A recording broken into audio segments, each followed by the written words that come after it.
vamos a ir a Génesis, al libro de Génesis, capítulo 4. Dice, Caín y Abel. Ahora bien, Adán tuvo relaciones sexuales con su esposa, Eva, y ella quedó embarazada. Cuando dio a luz a Caín, dijo, con la ayuda del Señor he tenido un varón. Tiempo después dio a luz al hermano de Caín y le puso por nombre Abel. Cuando crecieron, Abel se hizo pastor de ovejas, mientras que Caín se dedicó a cultivar la tierra. Al llegar el tiempo de la cosecha, Caín presentó algunos de sus cultivos como ofrenda para el Señor. Abel también presentó una ofrenda, las mejores partes de algunos de los corderos que eran primeras crías de su rebaño. El Señor aceptó a Abel y a su ofrenda, pero no aceptó a Caín ni a su ofrenda. Esto hizo que Caín se enojara mucho y se veía decaído. ¿Por qué estás enojado?, preguntó el Señor a Caín. ¿Por qué te ves tan decaído? Serás aceptado si haces lo correcto, pero si te niegas a hacer lo correcto, entonces ten cuidado. El pecado está a la puerta, al acecho y ansioso por controlarte, pero tú debes dominarlo y ser su amo. Hay algo que a mí me llamaba mucho la atención y es por qué Dios despreció la ofrenda de Caín, ¿no? Entonces, vamos a hablar un poquito de lo que acabamos de leer. Son dos hermanos, Caín el mayor, Abel el menor. Caín cultivaba, Abel tenía ganado. Entonces, llega el tiempo y ambos presentan una ofrenda. Dios ve con agrado la ofrenda de Abel y la ofrenda de Caín no la ve con agrado. Y yo me preguntaba, ¿por qué? ¿Alguien se ha preguntado eso por qué alguna vez? La verdad es que yo decía, Señor, ¿pero por qué? Y ahora que soy padre, creo que puedo entenderlo un poquito. Mi pregunta, ¿por qué hacia el rechazo de la ofrenda? Era, o sea, ni siquiera se las pidió, ni siquiera puso ciertas reglas, sino que de ellos sale el ir y presentarle una ofrenda a Dios y aún así es rechazada. Pero ahora que yo soy papá, mis hijos, tengo dos hijos, un niño de 6 y una niña de 4, y llega la niña de 4 de la escuela y corre y me abraza, ¿no? Y eso, papito chulo, el abrazo, el beso, no sé qué y demás. Y llega el niño de 6 que parece como de 13, hola, ¿no? Y salúdame bien, ¿no? Ya te saludé. Y yo, no, o sea, salúdame bien, si no, mejor ni me saludes, pues, o sea, ¿a mí qué, no? Entonces, como que ahí recapacita y me dice, bueno, ok, no, sí, perdón, papá, ¿no? Y me abraza y hola, y mira mi día, ¿no? Pero yo me pregunto, imagínense que me hubiera dicho como, pues no te saludo ya entonces, ¿no? O sea, y me voy a mi cuarto. Yo digo, es fuerte. Entonces, yo le pedí que me saludara, yo no le pedí que me saludara. Simplemente ellos llegaron de la escuela, me vieron, una corrió a abrazarme y a saludarme, el otro simplemente, ¿no? Un ente más que estaba ahí en la cocina, hola, y siguió. Y cuando yo esto digo, ahora entiendo un poquito por qué el desagrado de Dios con la actitud de Caín. Entonces, si leemos, dice que Abel agarró, bueno, primero dice que Caín agarró del fruto, de la cosecha que tenía, que agarró algo. Que de lo que tenía ahí simplemente agarró, lo llevó y lo presentó delante de Dios. Mira, Señor, aquí está. ¿Cuánto era? ¿Quién sabe? Pero lo que sabemos es que solo era parte de lo que tenía. A diferencia de Abel, que dice que era lo mejor de su ganado. Que era, no sé, me imagino que eran los más gordos. Dice que eran los primogénitos, tal vez los más bonitos. Y Abel literal llega con esta actitud y lo presenta delante de Dios y Dios se agrada. Y cuando uno sigue leyendo, justo dice en el versículo 6, Dios se acerca a Caín y le dice, ¿por qué estás enojado? ¿Por qué te ves decaído? Entonces, ¿por qué estás enojado, Caín? ¿Por qué tu semblante decayó? Entonces, entendamos algo, y es que Dios no se agradó de la ofrenda de Caín, pero ve la actitud que Caín está tomando y va y lo busca. Y le dice, ¿por qué te enojas? Imagínense que entra Josh, ¿no? Mi hijo de 6 años, hola, ¿no? Y se sigue, digo, ¿cómo que hola? Saluda bien, ¿no? Y, pues ya te saludé, y se enoja y se va. Y entonces yo, no, pues entonces, ¿no? Y a cinturonazos, ¿no? No fue lo que hizo Dios. Dios se acerca y le dice, ¿qué pasa? ¿No te puedo corregir? ¿No te puedo mostrar lo que está mal en ti? ¿No puedo mostrarte que tu actitud, que tu corazón no es correcto? Entonces ahora que tengo hijos, entiendo un poquito más la actitud de Dios hacia Caín, de diciendo, no, si lo vas a hacer, pero hazlo con amor, no manches. Si lo vas a hacer, pero hazlo bien. Y cuando seguimos leyendo,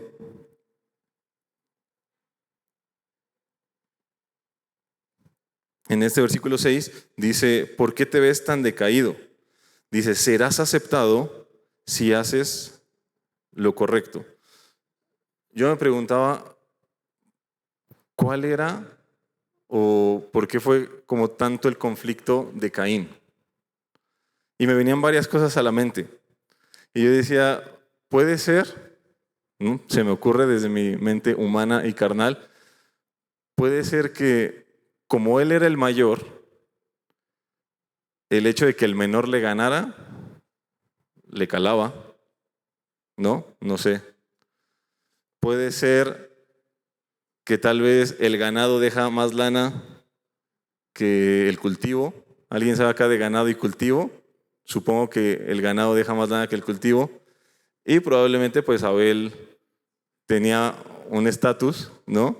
Y entonces nuevamente le había ganado, ¿no? Nuevamente había estado por encima. Podía ser que Caín estaba buscando agradar a Dios, estaba buscando la aprobación de Dios con sus acciones, con sus obras. Y al no conseguirlo, entonces no solamente viene esta ira hacia no aceptó mi ofrenda, no solamente viene este rencor hacia a él sí lo aceptó, él es mejor que yo, ¿no? Esta envidia, sino también viene esta frustración de no lo logré. Intenté acercarme a Dios y no lo logré. Intenté agradar a Dios y no lo logré. Y no sé cuántas veces les ha pasado que han intentado agradar a Dios y terminan fallando.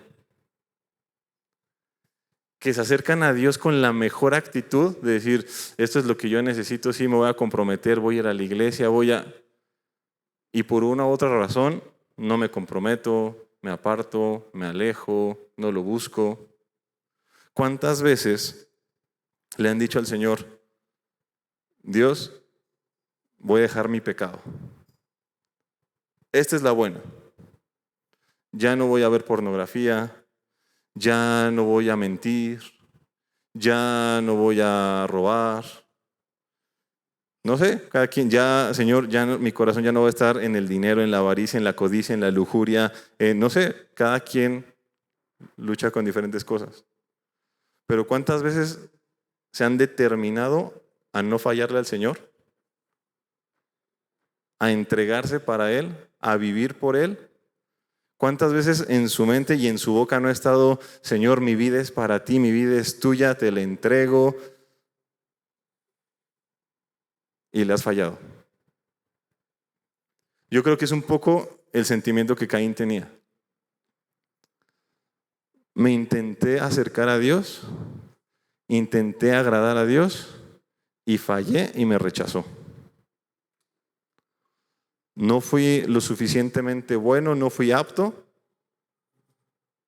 y me está rechazando. Pero es impresionante que uno ve cómo Dios lo busca y le dice, ¿por qué te pones así?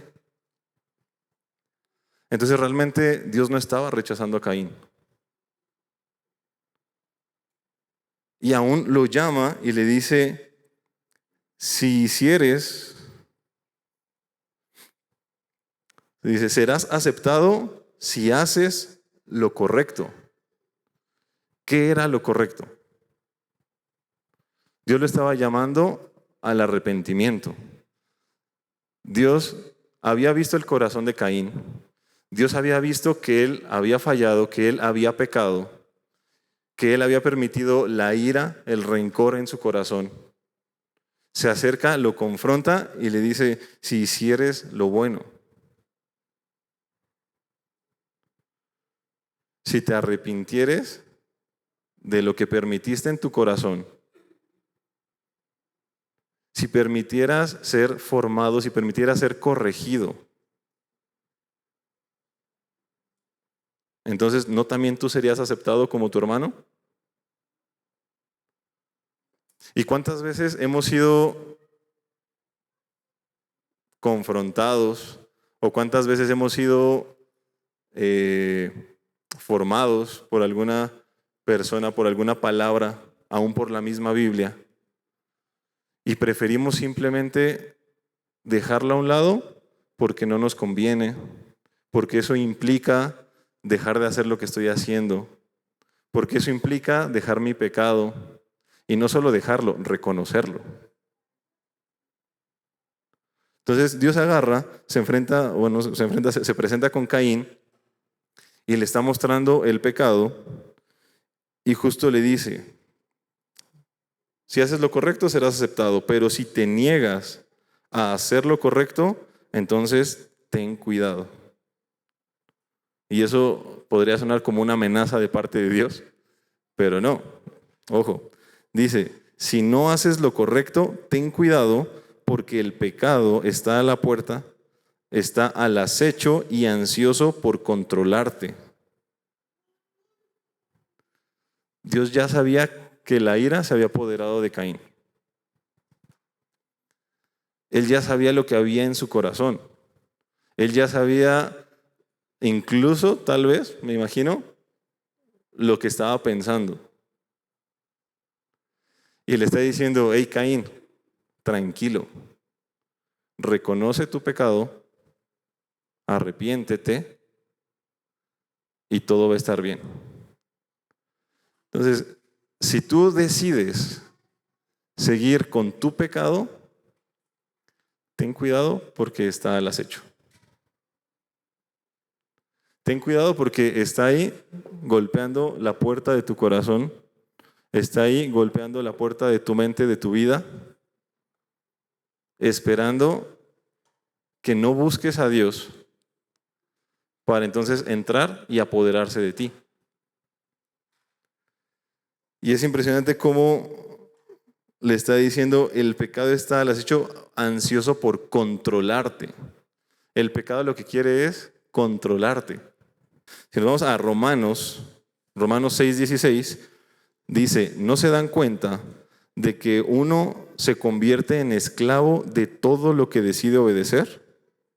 Uno puede ser esclavo del pecado, lo cual lleva a la muerte, o puede decidir obedecer a Dios, lo cual lleva a una vida recta. ¿No se dan cuenta de que uno se convierte en esclavo de todo lo que decide obedecer? Entonces lo que le está diciendo acá es, si tú no te arrepientes, si tú no cambias, ten cuidado, porque el pecado está ahí, se va a apoderar de ti y ahora vas a volver a ser esclavo de eso.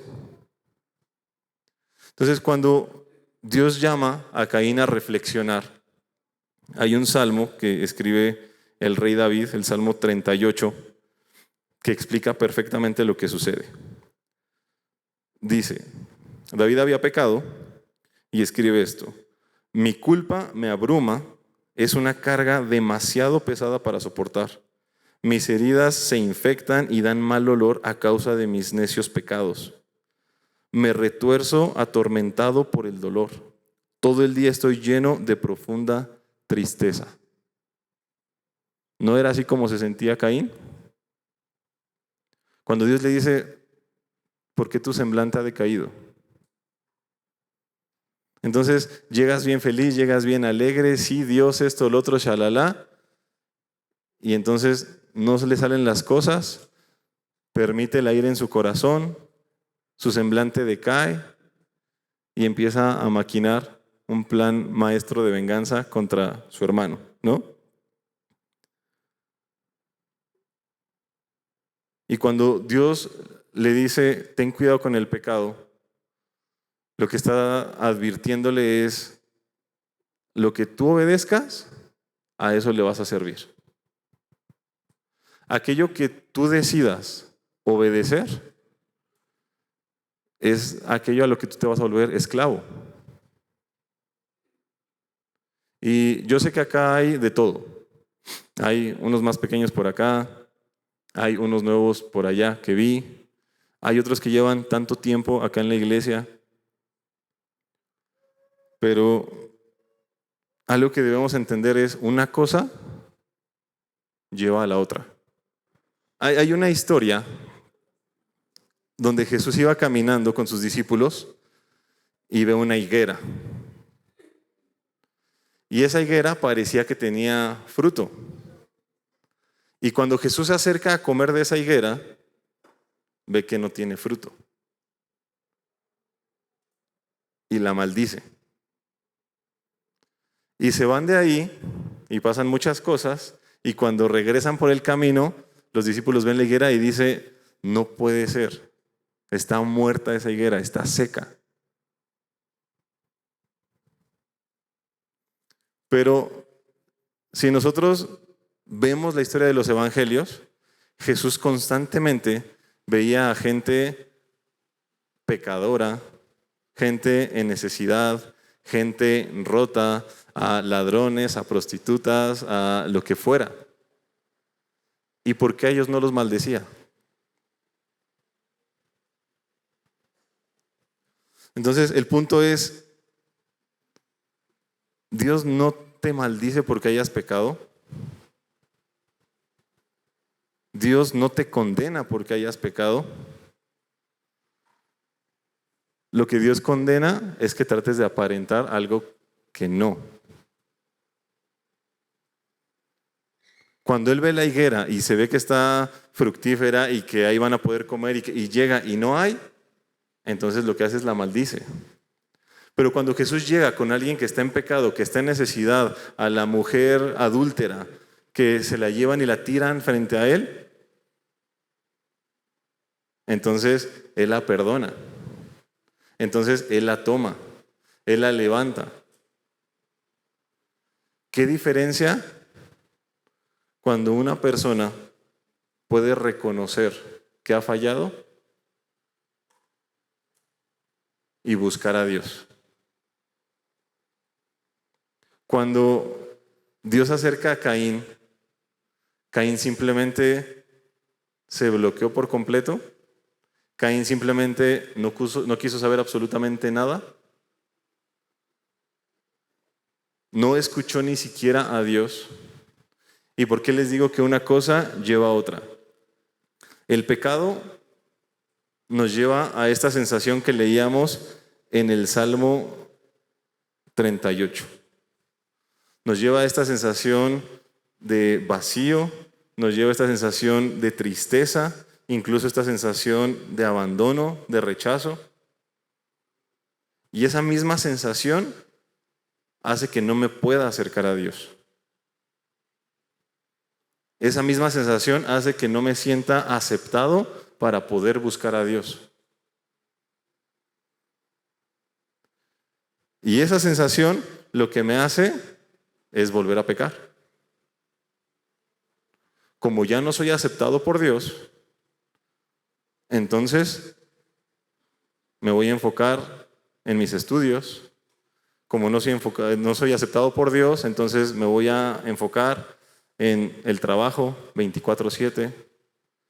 Entonces, como no soy aceptado por Dios, ¿Qué caso tiene hacer esto? ¿Qué caso tiene hacer lo otro? Y justo leyendo aquí en Romanos, esta parte donde dice, vas a ser esclavo de lo que tú obedezcas, el versículo 8 de Génesis dice, cierto día Caín dijo a su hermano, salgamos al campo. Mientras estaban en el campo, Caín atacó a su hermano Abel y lo mató. ¿Sí vieron? Una cosa, ¿qué? Una cosa lleva a la otra. Cuando una persona cae en pecado, cuando una persona está llevando una vida en pecado y no busca a Dios,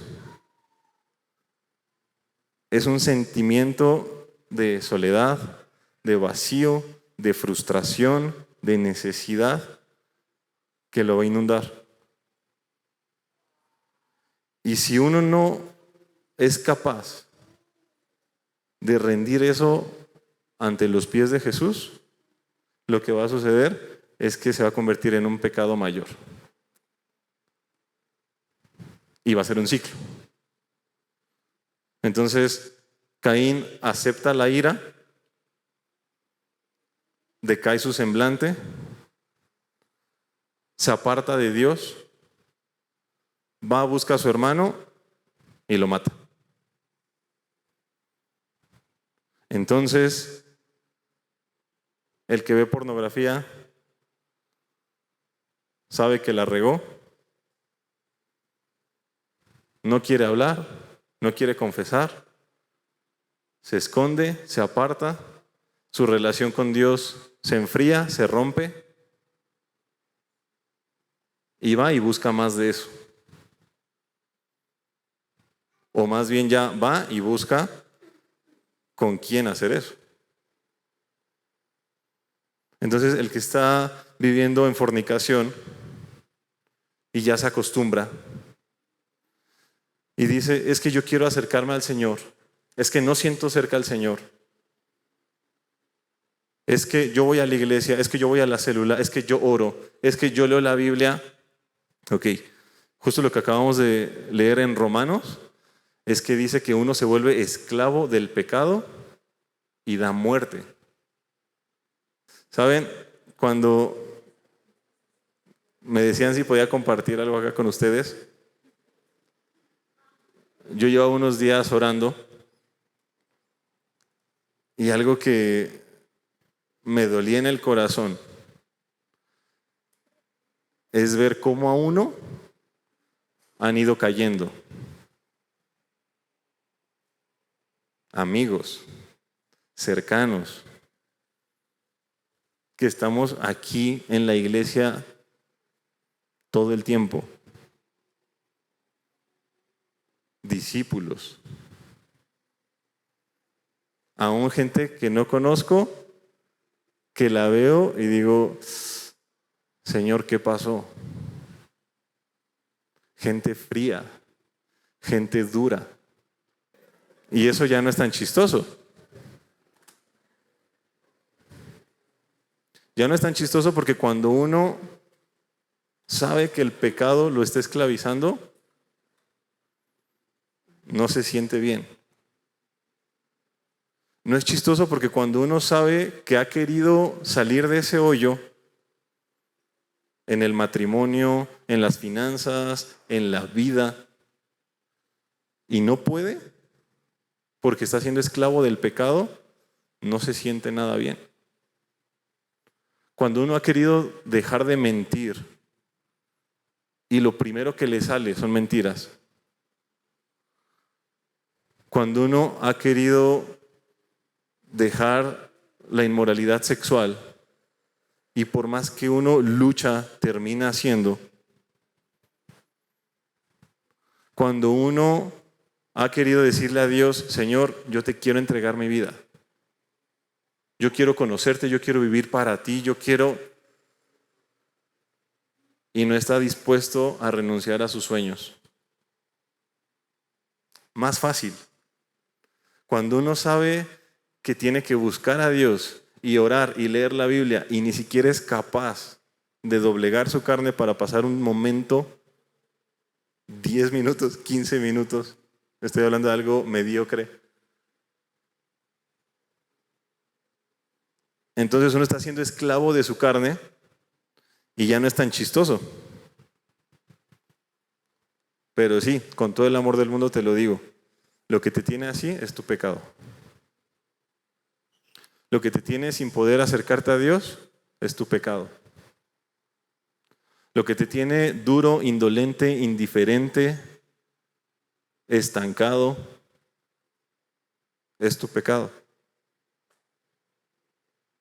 Y antes de que te pares y te vayas, yo no vine aquí a que me señalen y me acusen, déjame contarte mi historia, ¿va? Hace 3 años y medio ya, hace 3 años y medio, yo estaba como tú, sentado en esa silla, escuchando todas las charlas, yendo a todas las células, asistiendo todos los domingos, incluso leía la Biblia y me paraba ahí a tocar la guitarra. Y yo estaba en pecado.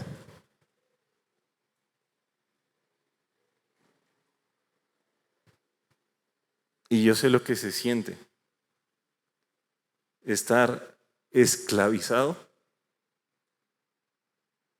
pidiendo a gritos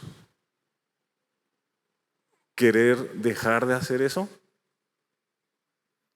pero con una vergüenza impresionante de poder pedir ayuda. Con una vergüenza de no poder hablar. De querer salir de ahí y no poder.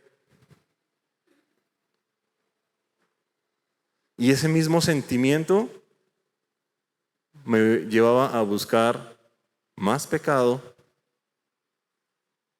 a endurecerme más, a ser más indolente, a ser más indiferente,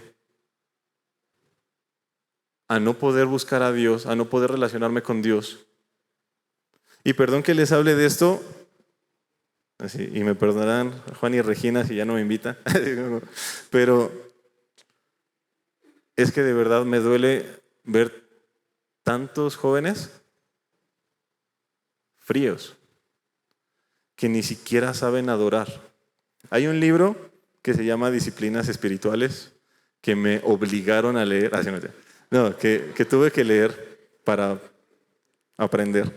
Pero justamente decía, es imposible adorar públicamente cuando no hay una adoración en lo privado. Es imposible que yo venga acá y disfrute de la adoración a Dios. Es imposible que yo venga acá y reciba una palabra de Dios. Es imposible que yo venga acá y pueda cantarle y levantar mis manos cuando en mi casa no lo hago.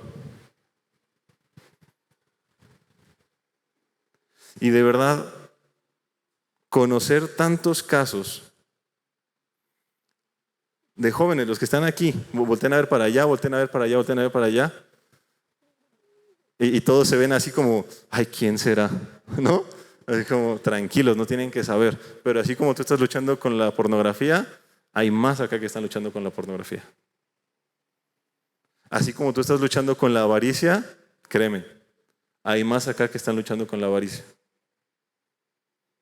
Así como tú no has podido sacudirte esa pereza y esa comodidad para seguir viviendo para ti, hay un montón acá que tampoco han podido. El problema es, ¿quién nos dijo que tenemos que mostrarnos así? ¿Quién nos dijo que si soy pecador, entonces ya no califico para esto? ¿Quién te hizo pensar que si estás en pecado hoy día, te estoy hablando de un pecado recurrente, te estoy hablando de que, no de que ay caí, no, te estoy hablando de que vives en pecado, ¿Quién te dijo que no eres apto para esto?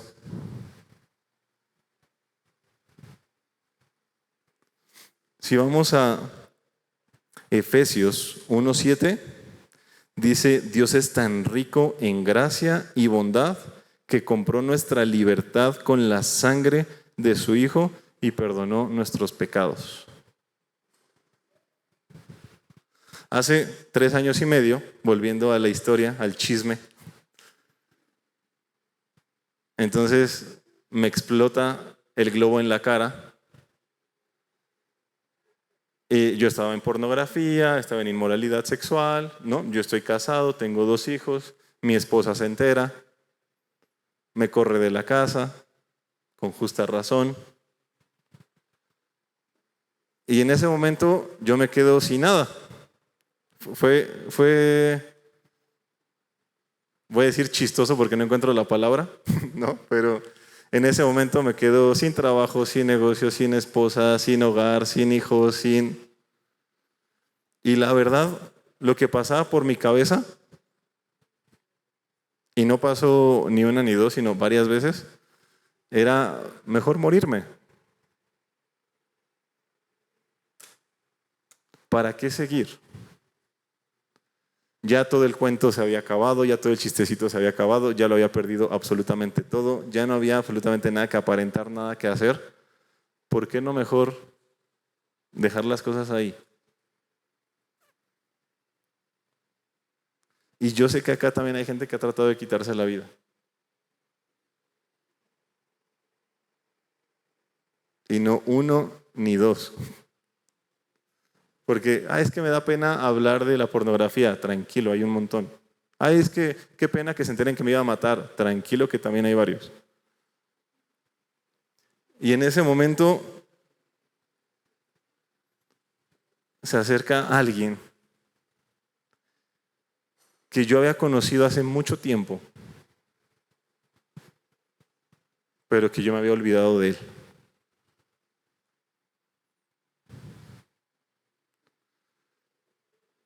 Y me muestra el amor que tal vez en ese momento, porque la situación estaba muy caliente, por las cosas que yo había hecho, porque yo había herido, porque yo había lastimado, el amor que las personas no pudieron mostrarme, Él me lo mostró. La gracia que tal vez no había recibido, Él me la dio. La misericordia, el perdón y un montón de cosas, junto con la restauración de mi vida, de mi matrimonio, de mi hogar, de mis hijos, de nuestras finanzas, de todo. Y algo que yo le oraba a Dios en esta semana, yo decía, Señor, ¿cómo les puedo presentar a un Dios que tiene suficiente amor? A un Dios que tiene suficiente perdón. A un Dios que tiene suficiente gracia, suficiente misericordia, suficiente provisión, suficiente sanidad para lo que tú necesitas. ¿Cuál es el problema? Que me tocó exponerme. Que me tocó decirle, sí, Señor. Hice esto, hice esto, hice esto, hice esto, hice esto, soy así, asa, pa. ¿Y ustedes creen que Él me condenó? Hay un texto que en ese proceso me cambió la manera de relacionarme con Dios. Y es Juan 3:16. Perdón, 17. Juan 3:16, ¿quién se lo sabe? De tal manera, como Dios. Ya. Amén. Ok. Entonces, bueno, Juan 3:17 me cambió por completo la manera de ver a Dios porque dice, bueno, a Jesús, porque dice, Dios no envió a su Hijo al mundo para condenar al mundo, sino para salvarlo por medio de él. Dios no envió a Jesús para condenarte. Dios no envió a Jesús para hacerte sentir que no vales, que no puedes, que no eres, que pecaste, que fallaste, que no perteneces acá, para nada. Dios envió a Jesús al mundo justo para salvarte de eso que escondes, de eso que ocultas, de eso que no quieres que nadie sepa, de eso que has tratado de cambiar y no puedes, de eso donde has tratado de salir y no puedes, aún de esa herida que te hicieron hace un montón de tiempo y sigues con eso.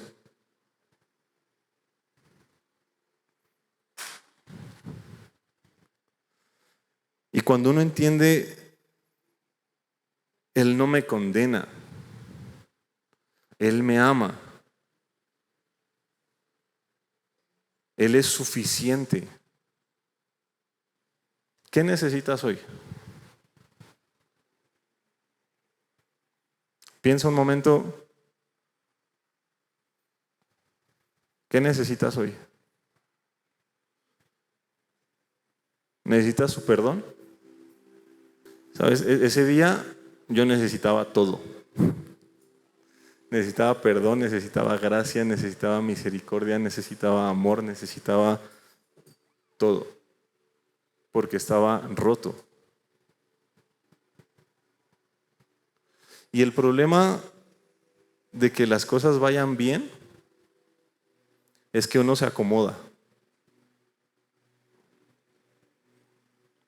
Cuando uno está bien en su casa, porque esa es la otra, ese día yo estaba mal y en medio de esos pensamientos encuentro suficiente de Él para mí. Y ahora el contraste es que Él restaura todo, nos restaura, como les contaba, ¿no? El matrimonio, el hogar, a mí para empezar, ¿no? Mi mente, mi corazón, nuestras finanzas, y empieza a restaurar todo, todo, todo. Y entonces yo caí en una comodidad deliciosa, no tienen una idea. Tengo la bendición de trabajar desde mi casa y era una comodidad increíble. No faltaba nada, había todo relax. En las mañanas sacábamos lo que teníamos que sacar y por las tardes juntos como familia, los 4. Mejor dicho, o sea, lo único que nos faltaron fueron unas vacaciones a la playa. Ahí si alguien gusta, se les acepta. Pero de resto, la verdad, estábamos bien. Cómodos, cómodos, cómodos. Y qué peligro.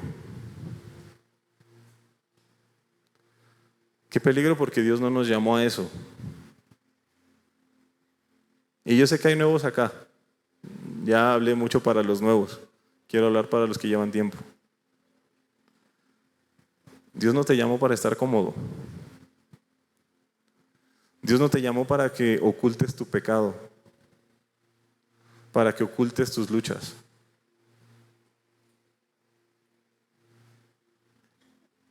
Ese Dios que me recogió, de verdad, no sé si alguien se ha sentido así alguna vez, pero me sentía aplastado por completo.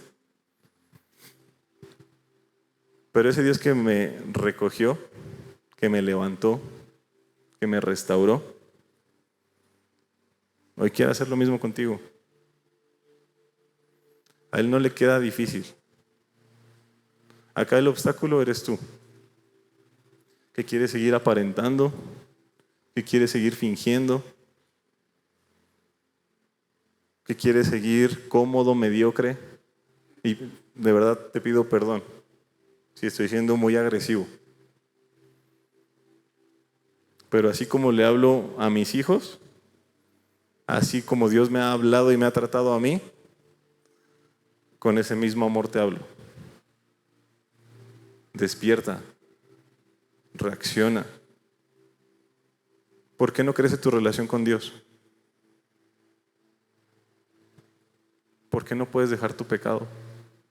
¿Por qué no puedes orar? ¿Por qué hay tanta dureza y tanta indiferencia? ¿Qué pasó si estabas bien? ¿Por qué te enfriaste? Tu pecado. Perdón que se los diga, no se mientan, no se engañen. Ay, es que el trabajo, ay, es que me salió esto, ay, es que yo también he estado ahí. Yo también he aprendido 1000 pretextos. La respuesta es tu pecado, tu codicia, tu avaricia, tu flojera, tu pereza, tu comodidad. Por no mencionar los que ya mencioné anteriormente. Pero ¿sabes? En Jesús es suficiente. En Jesús hay suficiente para mí, para ti, para todos.